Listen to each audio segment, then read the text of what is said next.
Et c'est le plus grand salon au monde consacré à ce secteur. En 2021, pandémie oblige, il s'était tenu en ligne. En 2022, c'était un petit peu l'ombre de lui-même. Alors le CES va donc retrouver sa jauge complète cette année, c'est-à-dire beaucoup de monde pour la grande messe de l'électronique. C'est jusqu'à ce dimanche. Au programme, cette année, beaucoup de véhicules, des voitures évidemment en quête d'autonomie et même de grande vitesse. On sait que les voitures autonomes fonctionnent à peu près correctement en ville. Mais à grande vitesse, les avancées ne sont pas suffisantes. À terme, les voitures autonomes devront rouler sur les autoroutes, croiser d'autres véhicules à 150 km/h et c'est ce que nous développons ici. À côté des voitures, il y a aussi des bateaux, des avions électriques, des navettes électriques pour aller dans l'espace comme le Dream Chaser. Beaucoup aussi de machines agricoles connectées. Connectées évidemment, c'est le mot de ces gadgets gonflés à l'intelligence artificielle comme un bracelet qui vous permet de vous défendre, un concept proposé par une start-up française.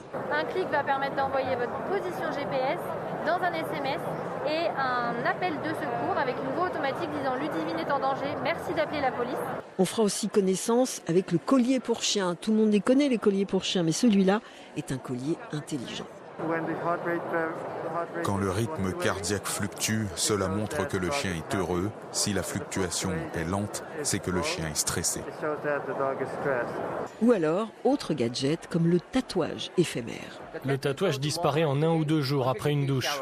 Dans ce salon, on parlera aussi beaucoup de la nouvelle génération d'Internet, les métaverses, de nouveaux produits aussi conçus pendant la pandémie pour faciliter le télétravail, la santé qui occupe aussi les esprits, des accessoires connectés, jour et nuit connectés aux dernières innovations, au service aussi des médecins urgentistes par exemple. Sachez aussi qu'il y a une zone du salon qui est baptisée Eureka Park, qu'elle doit accueillir quelques 1000 startups d'une vingtaine de pays, une délégation française, il y a aussi de jeunes pousses ukrainiennes. Et puis, pour la première fois, des start-up africaines, notamment des entreprises qui viennent cette année de la République démocratique du Congo.